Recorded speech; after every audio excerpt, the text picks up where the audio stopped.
सो बच्चों welcome back to the platform of KYT classes. एक बार फिर से मैं आप लोगों के सामने आ चुका एक नया और अच्छा वीडियो लेकर के। तो आज हम लोग पढ़ने वाले प्रिज्म, जो कि एक इंपॉर्टेंट टॉपिक है। बच्चों को थोड़ा टफ भी लगता है प्रिज्म, लेकिन मैं बहुत ज्यादा इजी मैनर में आपको प्रिज्म पढ़ाने वाला हूँ, ठीक है, बहुत इजी मैनर में। अब जो छोटी क्लास में हमने विबग्योर पढ़ा है वो सब नहीं पढ़ेंगे हम लोग। आज पढ़ने वाले प्रिज्म का डेविएशन। क्या पढ़ने वाले बेटा? कितना डेविएट होती है लाइट, ठीक है। प्रिज्म में जाने के बाद लाइट कितना डेविएट होती है, उसका क्या फॉर्मूला होता है, बाकी ये सारी चीजें हम लोग देखने वाले, एंगल ऑफ डेविएशन वगैरह सब देखने वाले हैं। तो शुरू करते हैं। सबसे पहले प्रिज्म होती क्या चीज है, प्रिज्म चीज क्या है। अब देखो यहाँ पे क्लियर आपको 3D में मैंने फिगर दिखाया है। दो सरफेस, देखो ये आपने प्रिज्म तो देखा होगा, उसके पास दो सरफेस होती हैं, किसी एंगल पे इंक्लाइंड होती हैं। ऐसी दो सरफेस किसी एंगल पे इंक्लाइंड होती है, जिस एंगल पे इंक्लाइंड होती है उस एंगल को क्या बोलते हैं? Angle of prism. उस एंगल को क्या बोलते हैं बेटा? एंगल ऑफ प्रिज्म बोलते हैं। और ये जो होता है अ सॉलिड होमोजीनियस, होमोजीनियस मतलब अंदर जो पूरा मीडियम होता है सेम होता है। अंदर की तरफ जो पूरा मीडियम होता है क्या होता है बेटा? सेम होता है। ये नहीं कि आधे में आपने अलग क्वालिटी का ग्लास लगा दिया, आधे में अलग। पूरा ग्लास क्या होना चाहिए? सेम क्वालिटी का होना चाहिए। होमोजीनियस होता है मतलब हर जगह अंदर से सेम होता है। अब आगे देखो, एक बेस होता है, उसमें दो इंक्लाइंड सरफेस होती है।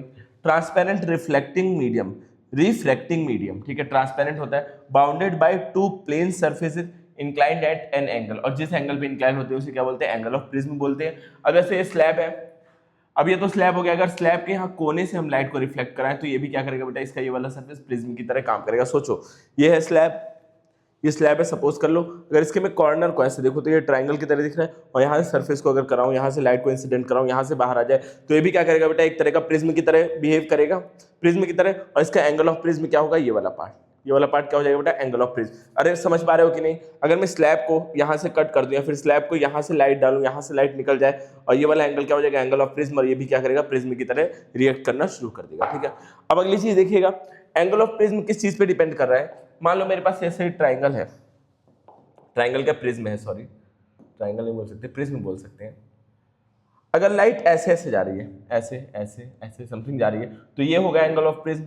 और अगर लाइट ऐसे ऐसे ऐसे जा रही है तो ये वाला एंगल ऑफ प्रिज्म होगा। समझ में आ रहा है? Angle of prism reflecting surface पे डिपेंड करता है। ये वाली और ये वाली रिफ्लेक्टिंग सरफेस है, तो इनके बीच का एंगल प्रिज्म हो जाएगा। ये है रिफ्लेक्टिंग सरफेस, तो इनके बीच का एंगल क्या हो जाएगा? प्रिज्म हो जाएगा। तो एंगल ऑफ प्रिज्म डिपेंड करता है रिफ्लेक्टिंग जो सरफेसेस है उनके, दो कोई भी रिफ्लेक्टिंग सरफेसेस है उनके बीच का जो भी एंगल है वो क्या हो जाएगा बेटा? एंगल ऑफ प्रिज्म हो जाएगा। आई होप ये बातें आपको थोड़ा थोड़ा समझ में आ रही होंगी। और एंगल ऑफ प्रिज्म को हम डिनोट करते हैं ए से। किससे डिनोट करते हैं बेटा? कैपिटल ए से हम लोग डिनोट करते हैं एंगल ऑफ प्रिज्म को। कैसे डिनोट करते हैं बच्चों? कैपिटल ए से डिनोट करते हैं। अब चलिए हम प्रिज्म का थोड़ा सा मैकेनिज्म, एनाटॉमी समझते हैं, कैसा प्रिज्म काम करता है, कैसा होता है प्रिज्म। सबसे पहले मैं आपको एक प्रिज्म बना दूं, फिर हम फॉर्मूला भी देख लेंगे। पहले प्रिज्म कैसे वर्क कर रहा है ये देखते हैं। मान लो मैंने कोई इंसिडेंट रे यहाँ से इंसिडेंट कराई, एक इंसिडेंट रे आई बेटा, यहाँ से इंसिडेंट हुई, ठीक है, यहाँ से इंसिडेंट हुई। अब यहाँ पे क्या होता है नॉर्मल, अब सबको मैं येलो कलर से कर दूं, थोड़ा सा येलो कलर देखने में अच्छा लगता है। येलो कलर से हो नहीं सकता, ये हो सकता है क्या भाई? तुम हो सकते हो क्या येलो कलर में? मोटा कर देते हैं, येलो नहीं हो सकता, चलो ग्रीन कलर ले लेते हैं। अब क्या होता है बेटा, यहाँ पे होती है नॉर्मल। नॉर्मल क्या होगी? सरफेस के परपेंडिकुलर।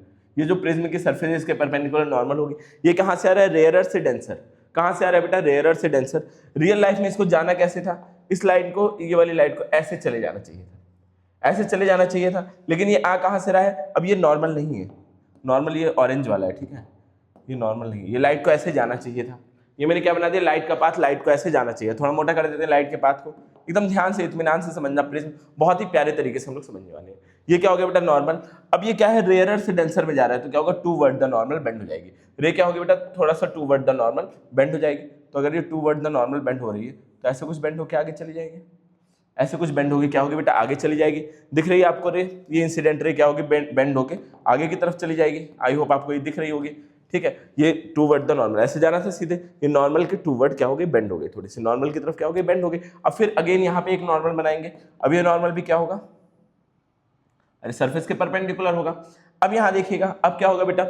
अब इस लाइट को तो सीधे जाना चाहिए था, लेकिन ये क्या है? ये वाला मीडियम डेंसर है, डेंसर से रेयरर जा रही है, तो away from the normal bend होगी। इस बार क्या बेंड होगी बेटा? Away from the normal. इस बार कैसे बेंड होगी? Away from the normal. इस बार बेंड कहाँ होगी बेटा? बताओ। अवे फ्रॉम द नॉर्मल, मतलब ऐसे कुछ लाइट चली जाएगी। इस तरह से कुछ लाइट क्या होगी बेटा? चली जाएगी। ये बातें थोड़ा थोड़ा समझ में आ रही है कि नहीं, ये बताओ। अब फिगर मैंने प्यारा सा बना दिया, ये बातें आपको समझ में आ रही है कि नहीं? अब लाइट को रियल में जाना तो ऐसे था, लेकिन गई ऐसे, तो कितना डाइवर्ट हुई है? डाइवर्जन कितना हुआ है? इसको अगर मैं पीछे बढ़ाऊं, अगर मैं इस वाली लाइन को पीछे बढ़ाऊं तो जाना ऐसे था, गई कहाँ से, इस वाले रास्ते से है, तो मतलब डाइवर्जेंट, एंगल ऑफ डाइवर्जेंट यही तो होगा, इसको डेल से डिनोट करते हैं, यही तो डेल होगा। बोलो, अरे जाना ऐसे था, गई ऐसे, तो दोनों के बीच का एंगल यही डेल होता है। और इस वाले एंगल को क्या बोलते हैं हम लोग, एंगल ऑफ प्रिज्म बोलते हैं, जिसको ए से डिनोट करते हैं। एंगल ऑफ प्रिज्म बोलते हैं, इसको क्या करते हैं बेटा, ए से डिनोट करते हैं। अब ये वाला एंगल क्या होगा, एंगल ऑफ इंसिडेंट होगा, इसको एंगल ऑफ इंसिडेंट बोलेंगे। अच्छा, अब ये एंगल ऑफ रिफ्लेक्शन और इसके बीच में जो एंगल बनता है नॉर्मल के बीच में, वो क्या हो जाएगा, आर, इसको R1 बोल देते हैं, इस वाले को R2 बोल देते हैं, और जो बाहर निकलता है उसको एंगल ऑफ इमरजेंट बोलते हैं, एंगल ऑफ इमरजेंट बोलते हैं। अब देखो, अब एक मैं बहुत ही प्यारी सी आपको बात बताने जा रहा हूँ, बहुत ही क्यूट सी बात बताने जा रहा हूँ, समझना। कुछ लोग, कुछ बुक्स में इसको I2 भी लिखा जाता है। अब I2 क्यों लिखा जाता है, अगर कोई बंदा यहां से देख रहा होगा तो उसको क्या दिखेगा कि ये वाली लाइट रिफ्लेक्ट होकर के वहां जा रही है, उसके लिए एंगल ऑफ इंसिडेंट ये हो जाएगा। अगर कोई बंदा, अब ये चीज मैं बता रहा हूँ आगे बहुत काम आने वाली है, आगे बहुत काम आने वाली है, अभी हम जब इसका पोस्टमार्टम करेंगे डेल का तो बहुत काम आएगी। कोई बंदा यहां से अगर देख रहा होगा तो उसको ये इंसिडेंट एंगल दिखेगा। तो ये दोनों के दोनों क्या होते हैं बेटा, एंगल ऑफ इंसिडेंट होते हैं, क्योंकि लाइट को हम रिवर्स कर सकते हैं। अगर मान लो मैं इस सोर्स को यहां से ना रख के यहां पे करूंगा तो भी सेम पाथ पे सोर्स क्या होगा, जाएगा, सेम पाथ पे जाएगा। ये जो ग्रीन वाली डार्क लाइन दिख रही है, ये दिख रही है आपको सोर्स के पाथ, क्या दिख रहा है बेटा, लाइट का पाथ दिख रहा है। अगर मैं सोर्स यहां पर लगा दूं, सपोज दैट मैं सोर्स यहां पर लगा दूं तो लाइट ऐसे दिख रही है। अगर सेम जिस एंगल से बाहर निकल रही है वहां पे सोर्स लगा दूं तो सेम पाथ क्या होगा, ट्रेस होगा। तो मतलब कोई ये भी एंगल ऑफ इंसिडेंट हो सकता है, ये भी। इधर से देखने वाले के लिए एंगल ऑफ इंसिडेंट ये है, इधर से देखने वाले के लिए बेटा क्या है, एंगल ऑफ इंसिडेंट ये है। बस नजरिए का फर्क है, कौन कहां से देख रहा है। अगर कोई यहां से देख रहा होगा तो बोलेगा कि यार ये है एंगल ऑफ इंसिडेंट, कोई उधर से बोलेगा तो क्या करेगा बेटा, एंगल ऑफ इंसिडेंट इसको बोलेगा। अब ये रेस के पाथ को ट्रेस करने का मतलब ये मत समझना कि इधर निकल रही है बाहर तो मतलब ये एंगल ऑफ इंसिडेंट कैसे हो गया, तो बाहर निकल रही है लाइट। लेकिन क्या होगा, अगर मैं यहाँ पे कोई सोर्स लगाता, अगर मैं यहाँ पे कोई सोर्स लगाता तो भी लाइट क्या करती, सेम पाथ को फॉलो करती। आई होप इतना तो आपके समझ में आया होगा, इतना ज्यादा मेरे बोलने के बाद इतना समझ में आया होगा। अगर यहाँ पे कोई सोर्स में लगाता एकदम एग्जैक्ट इसी जगह पे, या इस लाइट को मैं मोड़ देता तो क्या होता है, सेम पाथ को फॉलो करते हुए जाती। तो इसलिए ये दोनों क्या होते हैं, एंगल ऑफ इंसिडेंट होते हैं। क्या दोनों होते हैं, एंगल ऑफ इंसिडेंट होते हैं। अब समझिएगा। अच्छा, अब देखो, अब कुछ पॉइंट नोट करना है यहाँ पर, कुछ भी पॉइंट को क्या क्या कर रहा हूँ, लेवल कर रहा हूँ यहाँ। ठीक है बच्चों, देखिएगा, बड़ा से इसको कर दे रहा हूँ, फिर अभी छोटा कर देंगे जब हमें जरूरत पड़ेगी। अच्छा, ये पूरा एंगल आई होगा, अरे अल्टरनेट इंटीरियर, वो सॉरी, वर्टिकली अपोजिट एंगल, ये आई है तो ये भी आई होगा। तो ये बचा वाला एंगल क्या हो जाएगा, बता सकते हो, ये आई माइनस R1 होगा कि नहीं, बोलो, ये आई माइनस R1 हो जाएगा। और ये वाले एंगल की अगर मैं बात करूं, ये पूरा का पूरा ई है, ये पूरा ई होना चाहिए, तो क्या हो जाएगा, ई माइनस R2 हो जाएगा। क्या हो जाएगा बेटा, ई माइनस R2 हो जाएगा। बोलिए, समझ में आ रहा है, ये आई माइनस R1, ये क्या हो जाएगा, ई माइनस R2 हो जाएगा। क्या ये बात आपको समझ में आई। तो अगर मैं देखूं ये वाले ट्राइंगल को, अभी मैं रेड कलर से आपको दिखा रहा हूँ, फिर मिटा दूंगा खैर। अगर मैं ये वाले ट्राइंगल को देखूं तो इसके ये दो इंटीरियर एंगल और ये बाहर वाला एक्सटीरियर एंगल है। अरे आई माइनस R2 है, ये ई माइनस R2 है, ये दोनों इंटीरियर एंगल है, ये बाहर वाला एक्सटीरियर एंगल है। तो दो sum of opposite interior angle is equal to exterior angle होता है। ये किस पढ़ रखा है आप लोगों ने, अरे पढ़ा होगा बचपन से यार, ऐसा मत करो, ऐसे रिएक्ट मत करो यार कि नहीं पढ़ा है आपने कुछ भी। ठीक है, अब मैं इसको छोटा कर रहा हूँ वापस से। तो मैं ऐसा बोल सकता हूँ क्या कि जो डेल है, पीले कलर से, ये तो बेटा डेल है, वो किसके बराबर है, इन दोनों के सम के बराबर, मतलब I minus R1 plus E minus R2 के। या मैं अगर दोनों को साथ में रख दूं बेटा, I प्लस E को, और यहाँ माइनस कॉमन ले लूँ तो R1 प्लस R2 के बराबर हो जाएगा। थोड़ा देखने में अच्छा लग रहा है, थोड़ा देखने में क्या लग रहा है, अच्छा लग रहा है। ये हमारे पास एक फॉर्मूला आ गया angle of deviation, angle of deviation का फॉर्मूला आ गया। अब एक चीज और देखिएगा, अब अगर मैं इन लाइंस को थोड़ा थोड़ा बढ़ा दूं, इस वाली लाइन को अगर मैं थोड़ा थोड़ा, अगर इज्जत से बढ़ जाना भाई, बढ़ा दिया, इस वाले नॉर्मल को ही बढ़ा दूंगा, इज्जत से बढ़ जाओ भाई, ठीक है, इज्जत के साथ बढ़ जाओ, नहीं तो ये इसको ही बढ़ा दिया। तो क्या ये आपको, मैं रेड कलर से आपको दिखाता हूँ, क्या ये आपको एक क्वाड्रिलेटरल दिख रहा है पूरा, ये पूरा एक क्वाड्रिलेटरल दिख रहा है कि नहीं, बोलो, क्या ये आपको क्वाड्रिलेटरल दिख रहा है कि नहीं, अरे बोलो बच्चों, क्या ये आपको क्वाड्रिलेटरल दिख रहा है, अरे बोलिए, क्वाड्रिलेटरल आप लोगों को ये दिख रहा है कि नहीं, ये बताओ। किसका मैसेज आ रहा है इतना, एक बार 1 मिनट में चेक कर लो, बताओ तब तक आप लोग, क्या है आपको क्वाड्रिलेटरल दिख रहा है या फिर नहीं दिख रहा है तो भी बता दो, वैसे तो दिखना चाहिए। अगर आपकी आंखें पूरी तरह ठीक है तो आपको एक क्वाड्रिलेटरल दिखना चाहिए, नहीं भी दिख रहा है तो भी बता दीजिए। ठीक है बच्चों, क्या ये आपको एक क्वाड्रिलेटरल टाइप का दिख रहा है, अरे ये पूरा रेड कलर से जो मैंने बनाया था एक बार अनडू करके दिखाऊं? नहीं, रीडू करके दिखाऊंगा ना। ये पूरा क्वाड्रिलेटरल आपको दिख रहा है। अच्छा अब देखिएगा, ये अगर मैं ये वाले छोटे ट्राइंगल की बात करूं, अब एक एक चीज आपको दिखा रहा हूं बेटा। इस वाले ट्राइंगल की बात करूं, इस वाले ट्राइंगल की बात करूं, इसमें 2 एंगल है, ये तीसरा हमें निकालना है। तो मैं ऐसा बोल सकता हूँ, ये जो तीसरा वाला एंगल होगा, ये जो तीसरा वाला एंगल होगा वो ऐसा होगा कुछ 180 माइनस R1 प्लस R2 होगा कि नहीं? 180 माइनस R1 प्लस R2 होगा ये वाला एंगल नीचे वाला। अरे टोटल सम कितना होता है? 180 होता है, तो इन दोनों को जोड़ करके 180 से घटा देंगे तो ये वाला एंगल आ जाएगा। अब बाकी देखो, जो मैंने रेड वाला क्वाड्रिलेटरल बनाया था उसके ये वाला एंगल क्या होगा? 90। सरफेस के साथ जो भी एंगल बनता है वो क्या होता है? 90 होता है। अरे सरफेस के साथ नॉर्मल कितना एंगल बनाती है? 90 डिग्री बनाती है। ये भी क्या बना रही है? 90 डिग्री। तो ये वाले क्वाड्रिलेटरल की अगर मैं बात कर रहा हूँ तो इसमें क्या होगा बेटा? ए प्लस 2 एंगल क्या है? 90 है, ये भी 90 है, और फिर plus 180 minus R1 plus R2 is equal to क्या हो जाएगा? 360। अरे ये बात समझ में आई कि नहीं? ये दोनों 90 होंगे कि नहीं? ये बताओ। सरफेस के साथ नॉर्मल मतलब क्या होता है? परपेंडिकुलर ही तो एंगल बनाती है, 90 डिग्री बनाती है। ये प्रिज्म की सरफेस, ये नॉर्मल, नॉर्मल तो कितना बनाएगी? 90 बनाएगी। अब देखिए 90 प्लस 180 कितना हो जाएगा?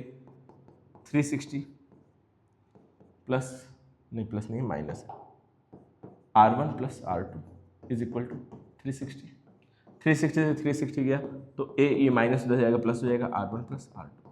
तो मतलब ए जो है वो किसके बराबर है? R1 प्लस R2 के। ये भी बात आपको याद रखनी है, ए किसके बराबर है? R1 प्लस R2 के। तो इस इक्वेशन को मैं यहाँ पे R1 प्लस R2 की जगह ए लिख दूँ तो डेल की एक और वैल्यू मिल जाएगी। क्या मिल जाएगी बेटा? I प्लस ई माइनस, ये भी क्या होती है? डेल की एक और फॉर्मूला होता है। ये तीनों चारों फॉर्मूले आपको याद करने हैं बेटा। बोलेगा ये बात समझ में आई इतनी? क्या इतनी बातें आपको समझ में आ रही हैं? अगर इतनी बातें समझ में आई हैं तो हम न्यूमेरिकल की तरफ बढ़ेंगे। लाइन से हम क्या करने वाले हैं बेटा? हम न्यूमेरिकल्स करने वाले हैं, प्यारे प्यारे न्यूमेरिकल लाइन, एकदम क्यूट क्यूट से। एक भी आपको गंदे न्यूमेरिकल नहीं दिखेंगे, सब प्यारे प्यारे न्यूमेरिकल हैं, ठीक है? सब प्यारे प्यारे न्यूमेरिकल हैं। क्या ये एक इक्विलेटरल प्रिज्म है? इक्विलेटरल प्रिज्म का मतलब बता सकते हो? इसमें ई और आई डेल निकालना है। इक्विलेटरल प्रिज्म का मतलब बता सकते हो? मतलब ये सारे एंगल 60-60 होंगे। इक्विलेटरल मतलब इक्विलेटरल ट्राइंगल पता होगा, उसके सारे एंगल क्या होते हैं? 60 होते हैं। तो ये इक्विलेटरल प्रिज्म है, इसके भी एंगल सारे के सारे क्या होंगे? 60 होंगे। अब देखिए, अगर मैं इसको पूरा करूं तो कुछ ऐसा बनेगा ना, कुछ ऐसा सा बनेगा, कुछ ऐसा सा बनेगा, ठीक है? कुछ इस तरह बनेगा। तो ये एंगल 60 है, तो हमें क्या निकालना पड़ेगा? पहले बच्चों R1 निकालना पड़ेगा, R1 निकालना पड़ेगा। फिर R2 तो हम निकाल सकते हैं, हमें फॉर्मूला पता है। पहले R1 निकाल लेते हैं, तो R1 हम स्नेल्स लॉ से निकाल सकते हैं। अब देखो, नई चीज पढ़ने के लिए पुरानी चीज भूलना थोड़ी जरूरी है। ऐसा थोड़ी है कि मेमोरी का स्पेस वो करना पड़ता है, खाली करना पड़ता है आगे का पढ़ने के लिए। ऐसा कोई जरूरी नहीं है बेटा पुरानी चीज भूलना नई चीज पढ़ने के लिए। तो हमें पुरानी चीज स्नेल्स लॉ पता होना चाहिए। इसका 1 है म्यू, और ये क्या है? साइन 60 इज इक्वल टू, इसका क्या है? √3 है, और क्या हो जाएगा? साइन R हमें निकालना है। साइन 60 की वैल्यू क्या होती है? √3/2, √3 साइन R। √3 से √3 कट जाएगा तो sine R is equal to क्या आ जाएगा? 1/2। मतलब R कितना आ जाएगा? 30 डिग्री। R1 मान लेते हैं ना, तो R1 कितना आ जाएगा बेटा? 30 डिग्री। तो ये अगर 30 डिग्री हो गया तो R2 निकालने का हमारे पास फॉर्मूला है। मैं इसको थोड़ा छोटा कर देता हूँ बेटा, ठीक है, ताकि मैं छोटा बड़ा कर सकूँ अपने हिसाब से।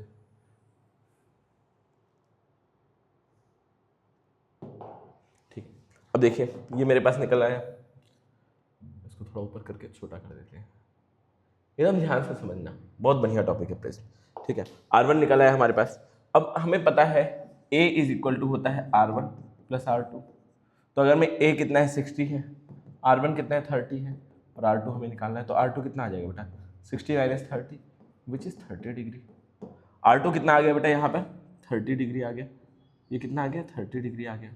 अब यहाँ बाहर जो निकलेगा वो E निकलेगा, बाहर निकलेगा E निकलेगा। तो हम E निकालने के लिए वापस से क्या लगा दें? फॉर्मूला। वापस से स्नेल्स लॉ लगा दें। अरे दूसरी वाली सरफेस पे भी क्या लगा दें? स्नेल्स लॉ लगा दें। इसको और मैं छोटा कर दे रहा हूँ। दूसरी वाली सरफेस पे अगर मैं स्नेल्स लॉ लगाता हूँ, कौन याद कर रहा है भाई?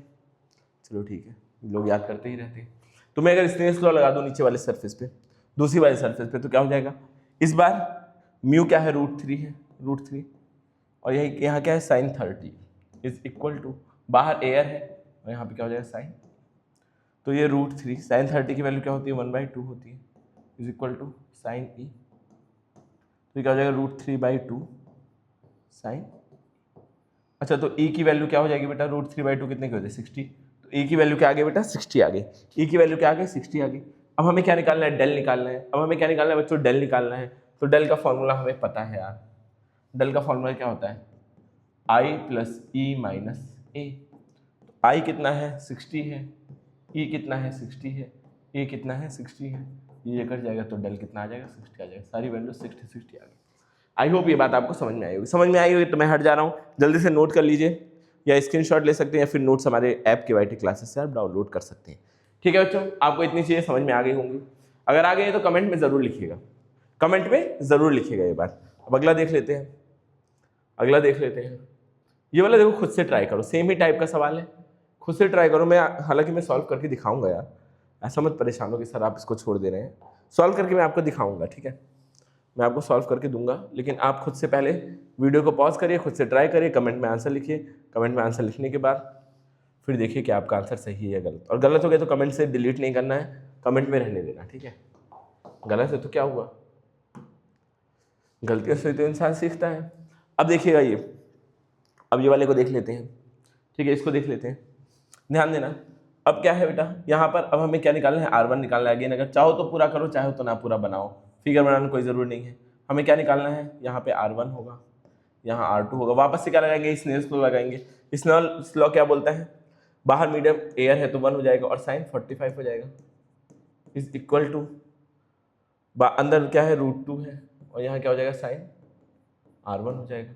साइन 45 की वैल्यू क्या होती है, 1/√2 होती है, तो ये √2 है और ये साइन R1, √2 को नीचे भेज देंगे तो ये √2 × √2 2 हो जाएगा, तो साइन R1 आ गया।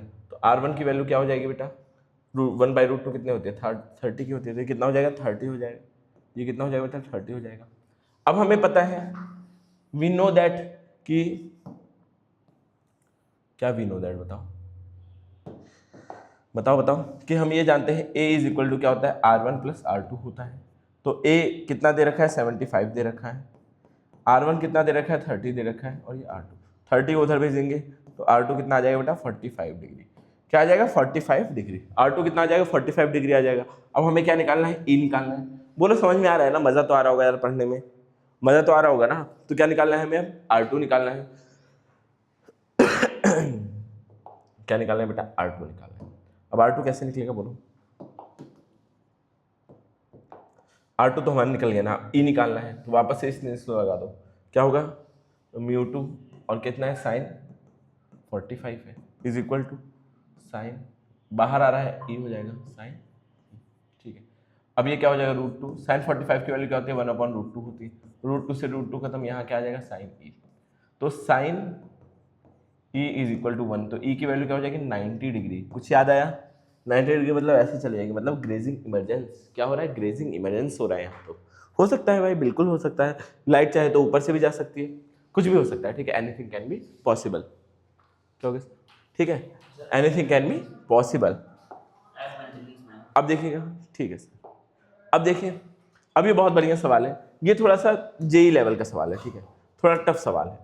अब हम टफेस्ट, देखो वर्स्ट कंडीशन मान के चलते हैं कि कितना भी गंदा सवाल आ सकता है, ठीक है, और CBSE तो गंदे से गंदे सवाल देने में कभी चूकती नहीं है, कभी भी CBSE गंदे सवाल देने में चूकती ही नहीं है, वो गंदे से गंदा सवाल देती है। अगर आप खतरों से नहीं खेलना चाहते तो you can skip this question, अगर खतरों से खेलना है तो देख लो, समझ आया तो अच्छी बात है, नहीं समझ आया तो आप स्किप कर सकते हैं, ठीक है। मैं बहुत प्रेशर नहीं दूंगा कि आपको ये सवाल सीखना ही सीखना है, ठीक है बच्चों, ये सबके लिए नहीं है, ये सवाल सबके लिए नहीं है, ठीक है। अब देखिएगा बच्चों, क्या है 60 डिग्री पे जा रहा है, कहाँ जा रहा है बेटा 60 डिग्री पे, थोड़ा सा इस पर कॉन्सेप्ट लगेगा, ठीक है, थोड़ा सा कॉन्सेप्ट लगेगा। E की वैल्यू निकालनी है तो मैं ऐसे लिखूँ यहाँ पे, अब वापस से लगाऊँ क्या स्नेल्स लॉ, तो क्या हो जाएगा I, अरे सॉरी, बाहर क्या है एयर है, जब कुछ ना दिया हो तो एयर ही मान लेना है, साइन 60 इज इक्वल टू अंदर क्या है मीडियम √3 साइन R1 ही तो निकलता है यहाँ से, साइन 60 की वैल्यू क्या हो जाएगी √3/2 is equal to √3 sine R, ये 3 से 3 कट जाएगा, तो साइन R की वैल्यू क्या आ जाएगी 1/2, तो R कितना आ जाएगा बेटा, R कितना आ जाएगा 30 डिग्री। अब अगर ये 30 डिग्री पे मैं ऐसे इसको भेज दूँ तो ये 30 डिग्री हो गया, सॉरी, अगर मैं 30 डिग्री को पे इसको भेज दूँ तो ये वाला पार्ट 30 डिग्री हो गया। अब ये 30 तो ये कितना हो जाएगा बेटा कुछ गड़बड़ हो रहा है क्या? ठीक है, इसको मैंने भेजा, ऐसे ही तो होगा 30 डिग्री पे यहाँ आया। अब ये अगर 30 तो ये अंदर वाला क्या हो जाएगा 60 हो जाएगा। अब अगर ये एक ट्राइंगल बन रहा है ना, तो ये 180 हो गया, तो ये वाला एंगल तो 0। क्या ऐसा पॉसिबल है ट्राइंगल के लिए? क्या एक ट्राइंगल के लिए ऐसा होना पॉसिबल है? कितनी बेइज्जती की बात है ट्राइंगल के लिए यार, ये कितनी बेइज्जती की बात है कि एक एंगल 0 नहीं हो सकता। मतलब ये लाइट यहाँ से तो नहीं जा रही है, मैथमेटिकली ये चीज़ करेक्ट नहीं हो पा रही है। ठीक है, अब ये प्रैक्टिस से आप लोग जान पाओगे, इसलिए मैंने बोला कि थोड़ा लॉजिकल सवाल है, तो ये प्रैक्टिकली तो पॉसिबल नहीं है। समझे कि नहीं? एक बार और समझाता हूँ, एक बार और समझाने की कोशिश कर रहा हूँ मैं। ठीक है, ये यहाँ से गई, ये एंगल क्या था हमने निकाला था 30, तो ये वाला एंगल क्या होगा? पूरा एंगल 90 होता है, तो ये कितना हो जाएगा 60 हो जाएगा। अब ये 180 तो वैसे हो गई एंगल 0, लेकिन ट्राइंगल के लिए तो पॉसिबल ही नहीं कि कोई एंगल 0 हो जाए, तो ऐसे तो लाइट नहीं जाएगी। अब थोड़ा सा टफ सवाल है, दिमाग लगाना पड़ेगा। तो लाइट ऐसे नहीं जाएगी, ऐसे नहीं जाएगी, तो लाइट कैसे जा रही होगी बेटा? ये थोड़ा सा गड़बड़ बनाए फिगर, कुछ ऐसे जा रही होगी लाइट मोड़ उड़ करके। कैसे लाइट जा रही होगी? कुछ ऐसे जा रही होगी, मान लेते हैं लाइट कुछ इस तरह जा रही होगी, लाइट कुछ इस तरह क्या हो रही होगी? पार हो रही होगी। समझना ये चीज़, लाइट कैसे जाएगी? ऐसे जाएगी। अब यहाँ पे एक नॉर्मल बना दो, यहाँ पे एक नॉर्मल मान लेते हैं 30 डिग्री। क्या है बेटा? 30 डिग्री है। अब मैंने क्या किया? यहाँ नॉर्मल बना दिया। अब देखिएगा, अब यहाँ से देखो बाहर जाना है इसको, अब यहाँ से क्या करना है? बाहर जाना है। ये 30 डिग्री है, तो कितने डिग्री पे आई? 30 डिग्री पे नॉर्मल से टकराई।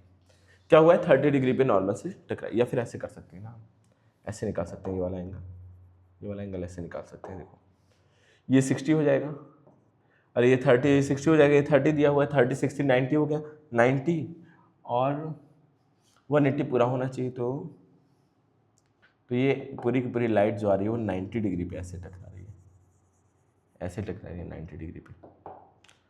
ये अगर ऐसे में बना रहा हूँ इसको, फिगर गड़बड़ हो गया। एक सेकंड में फिगर को सही करके ले आओ, सोर्स में से फिगर सही करके ले आओ, फिगर गड़बड़ हो गया इसका। रुक जाइए,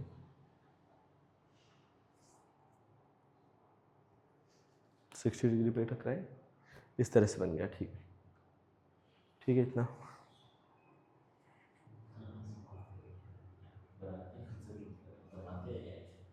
ठीक, ठीक है। यहाँ पर ऐसे हो जाएगा, देखो देखिए, यहाँ मैं वापस से फिगर को रीड्रॉ कर रहा हूँ।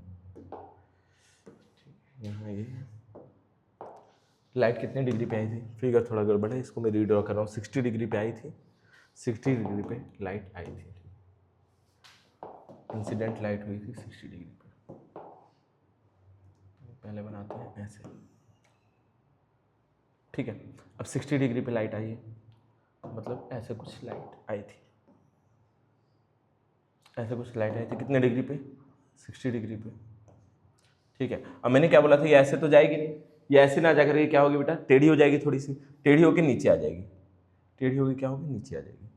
इससे नॉर्मल को थोड़ा सा टेढ़ी करके नीचे ले आते हैं, ऐसे कुछ 30 डिग्री का एंगल बनाते हुए नीचे आ जाएगी, ठीक है। 30 डिग्री का एंगल बनाते हुए ये एंगल क्या हो जाएगा? 30 डिग्री, ये बनाते हुए नीचे आ जाएगी। ये पूरा क्या है बेटा?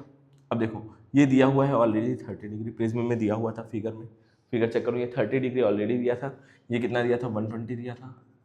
अब फिगर थोड़ा अच्छा बन गया है, ठीक है। और ये 120, ये 30 और ये कितना था? ये भी 30 था, ठीक है। अब फिगर थोड़ा बढ़िया बन गया। अब देखो ये पूरा एंगल 30 + 90 120 हो जाएगा। क्या हो जाएगा? हमें इसको ये निकालना है ना, ये निकालना है, ठीक है। थोड़ा समझना, ये तो समझ में आया ना कि ये सीधे क्यों नहीं गई? क्योंकि क्या हो रहा था, वो एंगल 0 हो जा रहा था, इसलिए सीधे नहीं गई थी। उसको हमने क्या कर दिया? रॉन्ग कर दिया कि ये गलत है। तो यहाँ से क्या हो गया बेटा? ये 30 + 90 120 हो गया, 120 + 30 120 + 30 कितना हो जाएगा? 120 + 30 150 हो जाएगा। तो ये भी क्या होगा? 30 होगा। ये भी क्या हो जाएगा? 30 हो जाएगा। अगर ये 30 है, पूरा 90 होना चाहिए, तो ये एंगल कितना हो जाएगा? 60। मतलब ये वाला एंगल ऑफ इंसिडेंट कितना है? 60 है। ये वाला एंगल ऑफ इंसिडेंट क्या है बेटा? 60 है। अब प्रिज्म का जो मीडियम दिया था वो कितना दिया था? √3 दिया। क्या दिया था? √3। क्या दिया था? √3। अब वापस से हम निकालेंगे कि ये बाहर कितने से निकल रही है। ई का मतलब क्या होता है? एंगल ऑफ इमरजेंस, मतलब कितने एंगल से बाहर निकल रही है लाइट, कितने एंगल पे बाहर निकल रही है। अब ये 60 हो गया, तो वापस से क्या लगाएंगे हम लोग? स्नेल्स लॉ लगा देते हैं। क्या लगा देते हैं बेटा? स्नेल्स लॉ वापस लगा देते हैं। तो अगर मैं वापस स्नेल्स लॉ लगाने जाऊंगा तो अंदर वाला मीडियम का रिफ्लेक्टिव इंडेक्स √3 और इसका साइन 60। बाहर क्या है? हवा है। बाहर क्या है? हवा है, तो 1 sin A। अब ये √3 sin 60 की वैल्यू क्या होती है? √3/2। साइन, तो इसको करेंगे 3/2 साइन ई। अब देखो यहाँ पे एक चीज, क्या साइन की वैल्यू 1 से ज्यादा हो सकती है? मैंने क्या बताया था, साइन की वैल्यू 1 से ज्यादा हो ही नहीं सकती, लेकिन यहाँ पे साइन ई की वैल्यू क्या आ रही है 1.5 आ रही है, मतलब कुछ तो गड़बड़ है, जो हमने पाथ बनाया वो नहीं होगा, इस तरह से नहीं पाथ बनेगा। तो क्या हुआ बेटा, ये वैल्यू ऐसी आ रही है, मतलब कि ये लाइट बाहर नहीं निकलेगी। क्या होगा, ये लाइट अभी भी बाहर नहीं निकलेगी। ये लाइट क्या होगी बेटा, अभी भी बाहर नहीं निकल सकती। मतलब क्या होगा, अगर बाहर नहीं निकले तो टोटल एक ही तो ऑप्शन है, या तो ग्रेजिंग इमरजेंस हो। ग्रेजिंग इमरजेंस कब होता है, जब ये वैल्यू 90 डिग्री आ जाए, वो तो होगा नहीं, और लाइट बाहर नहीं निकल रही क्योंकि एक से ज्यादा हो जा रहा है, तो लाइट बाहर अभी भी नहीं निकल रही। तो बचा के हमारे पास एक और फिनोमिना होता है, टोटल इंटरनल रिफ्लेक्शन। मतलब अब क्या होने वाला है यहाँ पे, वापस से टोटल इंटरनल रिफ्लेक्शन। देख लो वापस क्या होगा, टोटल इंटरनल रिफ्लेक्शन। अब जाके लाइट बाहर निकलेगी। क्या होगा, अब जाके लाइट क्या होगी, बाहर निकल पाएगी। ठीक है, समझ में आ रहा है? इतना घूमने टहलने के बाद अब लाइट बाहर निकल पाएगी इधर वाले रास्ते से। अब यहाँ पे भी हम एक नॉर्मल बना देते हैं, इस वाले सरफेस पे भी एक नॉर्मल बना देते हैं। अब हमें क्या बताना है, एंगल ऑफ इंसिडेंट बताना है। क्या क्या होगा देखिएगा, ये एंगल क्या हो जाएगा 30 डिग्री, ये एंगल क्या हो जाएगा बेटा 30 डिग्री हो जाएगा। समझ में आ रहा है? ये एंगल क्या हो गया 30 डिग्री। अब ये पूरा 180 होना चाहिए, तो ये भी क्या हो जाएगा 30 डिग्री हो जाएगा। ये इतना क्या है 90 है, ये इतना क्या है 90 है, तो ये क्या होना चाहिए पूरा का पूरा, ये पूरा सम 180 होना चाहिए। इसका सम क्या होना चाहिए बच्चों, 180 होना चाहिए। समझ में आ रहा है ना? ये पूरा का पूरा 180 होना चाहिए। तो ये 60 + 30 90, 90 + 30 120, 120 में कितना जोड़ेंगे, ये 180 हो जाएगा। 120 में कितना जोड़ेंगे, ये 180 हो जाएगा। सॉरी, ये पूरा ये 30 निकल के कैसे आया, 30 थोड़ी हो गया। ये क्या हो गया, ये पूरा 90 होना चाहिए था, तो ये हो गया 60। ये वाला क्या हमारे निकल के आया, ये 60 निकल के आया। अब देखिएगा, ये पूरा का पूरा क्या होगा 90 डिग्री होना चाहिए। ये पूरा का पूरा क्या होना चाहिए बेटा 90 डिग्री। ये 60 है, तो ये भी क्या होगा 60। अरे TIR में क्या होता है, angle of incident is equal to angle of reflection होना चाहिए। तो ये 60 है, तो ये भी क्या होना चाहिए 60। अब ये 60 हो जाएगा, तो ये बचा हुआ क्या हो जाएगा 30 डिग्री। ये बचा हुआ क्या हो जाएगा 30 डिग्री। अब ये दोनों 30 30 90, ये पूरा 180 होना चाहिए था। 30 प्लस कितना 120 150, 150 तो मतलब ये क्या होना चाहिए 30 होना चाहिए। तब जाके तो ये एंगल ऑफ इंसिडेंट हमें इस बार क्या मिला 30 डिग्री मिला। अब हम वापस से लगा देते हैं स्नेल्स लॉ, बार बार लग रहा है स्नेल्स लॉ, तो क्या हो जाएगा यहाँ पे √3 sin 30 is equal to 1 sin e। मैंने बोला था ये सारे बच्चों के लिए सवाल नहीं है, टफ सवाल है, जो करना चाहे वो कर सकते हैं, जो स्किप करना चाहे इस सवाल को स्किप भी कर सकते हैं, जेई लेवल का सवाल है। sin e is equal to क्या हो जाएगा √3/2। अब साइन में कितने की वैल्यू √3/2 होती है, सबको पता है 60 की वैल्यू, तो e की वैल्यू क्या आ जाएगी 60। e की वैल्यू क्या आ जाएगी 60। अब एक बार और समझाने की कोशिश कर रहा हूँ, समझना आप लोग। क्या हुआ, सबसे पहले लाइट यहाँ से आई, हमने सोचा था एज्यूम किया था कि लाइट ऐसे जाएगी, लेकिन ऐसे नहीं गई। क्यों नहीं गई, क्योंकि एंगल वाला ट्राइंगल का जो एंगल सम प्रॉपर्टी थी वो सेटिस्फाई नहीं हो रही थी। तो फिर मैंने कहा कि ठीक है ऐसे लाइट नहीं जा रही होगी, तो इस तरह जा रही होगी। फिर इस तरह जाने के बाद हमने देखा कि लाइट बाहर निकल रही होगी, लेकिन बाहर नहीं निकली क्योंकि साइन की वैल्यू 1 से ज्यादा आ रही थी। तो क्या देखा, बाहर भी नहीं निकल रही है, बाहर नहीं निकल रही है, ग्रेजिंग इमरजेंस हो नहीं रहा है, तो क्या बचा TIR बचा। तो यहाँ पे क्या हो रहा है TIR हो रहा है, तो angle of incident is equal to angle of reflection होता है। फिर यहाँ से जाकर के लाइट क्या हुई, बाहर निकली, और कितने डिग्री पे बाहर निकली 60 डिग्री पे। कितने में निकली 60 डिग्री पे। आई होप ये बात आपको समझ में आई होगी। नहीं समझ में आए तो आप वीडियो को पीछे करके एक बार और समझ सकते हैं, आपके एकदम डिटेल में समझ में आ जाएगी। चलो फिर आगे बढ़ते हैं, आगे बढ़ते हैं बच्चों। अब देखो कुछ कंडीशन, ठीक है। अब एंगल ऑफ डेविएशन किस किस चीज पे डिपेंड करता है, किस किस चीज पे डिपेंड करता है। अगर आप प्रिज्म की रिफ्लेक्टिव इंडेक्स, अगर आप प्रिज्म की रिफ्लेक्टिव इंडेक्स बढ़ा दोगे तो क्या होगा, डेल भी बढ़ जाएगा। रिफ्लेक्टिव इंडेक्स प्रिज्म की जितने ज्यादा होगी उतना ज्यादा डेल होगा। एंगल ऑफ प्रिज्म जितना आप बढ़ाते रहोगे डेल भी क्या होगा उतना बढ़ता रहेगा। लेकिन वेवलेंथ ऑफ लाइट अगर आप बढ़ाओगे तो डेल क्या होगा, कम होगा। वेवलेंथ ऑफ लाइट आप बढ़ाओगे तो डेल क्या होगा, कम होगा। इसीलिए वायलेट की क्या होती है, सबसे कम वेवलेंथ होती है तो उसका डेल सबसे ज्यादा होता है, और रेड की सबसे ज्यादा होती है उसका क्या होता है, सबसे कम होता है। समझ में आ रहा है, क्या ये बात है आपको समझ में आ रही है। सबसे ज्यादा डेविएट कौन होता है, वायलेट होता है, इसलिए वो ऊपर दिखता है, रेड क्या होता है, नीचे दिखता है। समझ में आई, हमारा 10th का कॉन्सेप्ट था। अब आगे बढ़े, आगे बढ़ते हैं। अब एक चीज होती है बच्चों, एक चीज होती है कि जैसे जैसे हम क्या करते हैं एंगल ऑफ इंसिडेंट बढ़ाते रहते हैं, डेल वैसे वैसे क्या होता है, बढ़ता रहता है। जैसे जैसे क्या करते हो आप एंगल ऑफ इंसिडेंट बढ़ाते हो, डेल वैसे वैसे बढ़ता रहता है। देखो मैंने क्या किया, एंगल ऑफ इंसिडेंट बढ़ाया, डेल बढ़ा, डेल बढ़ा, डेल बढ़ा। लेकिन एक बार एक ऐसा आता है, मतलब जैसे जैसे एंगल ऑफ इंसिडेंट में बढ़ाता रहता हूँ, डेल की वैल्यू क्या होती रहती है बेटा, धीरे धीरे कम होती रहती है। डेल बढ़ाया, आई बढ़ाया, डेल कम हुआ, कम हुआ, कम हुआ। लेकिन जब एकदम कम हो जाती है फिर उसके बाद से क्या होता है, धीरे धीरे बढ़ना शुरू हो जाती है। मैं समझाने की कोशिश कर रहा हूँ आप लोगों को। क्या हुआ, जैसे मैं एंगल ऑफ इंसिडेंट बढ़ाता हूँ डेल की वैल्यू कम होती रहती है, कम होती रहती है। फिर एक मिनिमम पॉइंट के बाद अब अगर मैं एंगल ऑफ इंसिडेंट बढ़ाऊंगा तो डेल की वैल्यू क्या होगी, बढ़ना शुरू हो जाएगी। डेल की वैल्यू क्या होगी बेटा, बढ़ना शुरू हो जाएगी। यही वो ग्राफ बता रहा है। क्या हो रहा है देखो, जैसे जैसे एंगल ऑफ इंसिडेंट बढ़ रहा है डेल की वैल्यू कम हो रही है, कम हो रही है, कम हो रही है। एक मिनिमम पॉइंट पे आने के बाद अब जब मैं बढ़ा रहा हूं तो क्या हो जा रहा है बेटा, अब जब मैं बढ़ा रहा हूं तो क्या हो जा रहा है, वैल्यू डेल की बढ़ना शुरू हो जा रही है। अब इंसिडेंट के साथ बढ़ रही है, कभी बढ़ती है कभी घटती है। एक मिनिमम पॉइंट होता है, उसके बाद से बढ़ना घटना शुरू हो जाती है। अब ये मिनिमम पॉइंट पे देखो, जहां पे डेल की वैल्यू मिनिमम है वहां क्या एक सिंगल आई आपको दिख रहा है। आई की वैल्यू वहां क्या है बेटा, एक सिंगल है। हर जगह देखो आई की वैल्यू 2 है। इस पॉइंट पे अगर मैं चेक करूं तो आई की दो वैल्यूज हैं। अगर इस पॉइंट पे चेक कर रहा हूं तो भी आई की दो वैल्यू है। लेकिन मिनिमम वाले पे एक ही वैल्यू अब क्यों है वो समझना, एक ही वैल्यू है वो क्यों है आप समझना, समझने की कोशिश करना। देखो क्या होता है, मैंने क्या बताया था प्रिज्म में, ये ऐसे कुछ बनता है। अब कोई यहां से देखिए, ये हो गया एंगल ऑफ इंसिडेंट और ये क्या हो गया, एंगल ऑफ इमरजेंस। अगर कोई यहां से आदमी देख रहा होगा, अगर कोई यहां से आदमी देख रहा होगा उसके लिए एंगल ऑफ इंसिडेंट ये है, कोई यहां से देख रहा होगा तो उसके लिए एंगल ऑफ इंसिडेंट ये है। तो दोनों के लिए एंगल ऑफ इंसिडेंट, जब एक ही बार रिफ्लेक्शन, एक बार मैंने टॉर्च डाल के छोड़ दिया तो उसमें दो एंगल ऑफ इंसिडेंट मिलते हैं आपको। क्या ये बात आपके दिमाग में घुस रही है, दो एंगल ऑफ इंसिडेंट मिलते हैं। तो इसीलिए यहाँ पे हर बार क्या आ रही है, दो वैल्यूज आ रही है। हर बार क्या आ रही है बेटा, दो वैल्यूज आ रही है। अगर ये आई है तो दूसरी वाली जो है वो क्या है, ई है। इसीलिए हर बार क्या हो रहा है, दो वैल्यूज आ रही है, क्योंकि एक अगर आई है तो दूसरा वाला क्या है, ई है। एक अगर आई है तो दूसरा वाला क्या है बेटा, ई है। समझ में आया कि नहीं, पानी पी लो, समझ में आया कि नहीं ये बात बोलो। एक अगर आई है तो दूसरा ई है। लेकिन जब मिनिमम की बात आती है तो एक ही बार मिनिमम होता है तो आई और ई दोनों बराबर हो जाते हैं। मान लो अगर मिनिमम डेल मिनिमम हुआ इधर से 30 डिग्री पे, तो जो एंगल ऑफ इमरजेंस होगा वो भी क्या होगा, 30 डिग्री होगा मिनिमम के लिए। एक एग्जांपल ले रहा हूँ, ऐसा नहीं होता कि 30 डिग्री ही हो, वो डिपेंड करता है कौन सा कैसा प्रिज्म है आपका।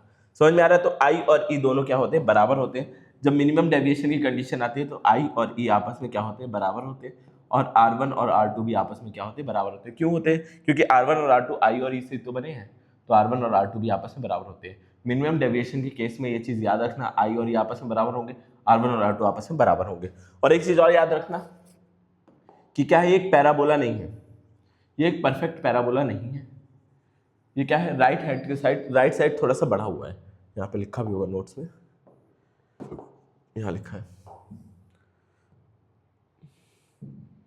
देखो यहाँ लिखा है, this is not a perfect parabola, curve is tilted towards the right. Right की तरफ थोड़ा सा टिल्टेड है, फिगर में थोड़ा बढ़िया बना नहीं है, वैसे रियल में आपका क्या होता है, राइट की तरफ थोड़ा सा टिल्टेड होता है। समझ में आ रहा है, राइट की तरफ क्या होगा, थोड़ा सा टिल्टेड होगा। समझने की कोशिश करना, राइट की तरफ थोड़ा सा टिल्टेड रहता है, ठीक है। अब ये जो गैप भी होता है दोनों के बीच में, ये जो गैप होता है वो हमेशा बराबर नहीं होता है। हमेशा क्या होता है, x2 वाला गैप बड़ा होता है x1 से। हमेशा क्या होता है, x2 वाला गैप क्या होता है बेटा, x1 से हमेशा हमेशा बड़ा होता है। ये चीज़ याद रखना आप लोग, x2 से क्या होता है, हमेशा बड़ा होता है, और ये परफेक्ट नहीं होता है, ठीक है।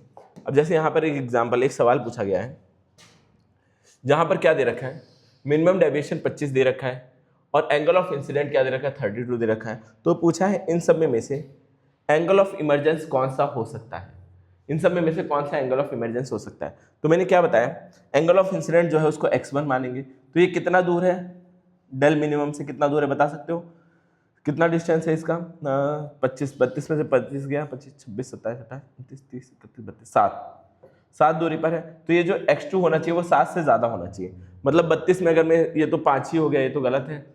अगर इसको देखेंगे ये 6 हो गया, ये भी गलत है। ये 7 हो गया, 7 से ज़्यादा होना चाहिए, मतलब 40 सही है। क्या हो सकता है, 40 इसकी वैल्यू हो सकती है, 40 के अलावा कुछ नहीं हो सकती। समझ में आया होगा थोड़ा।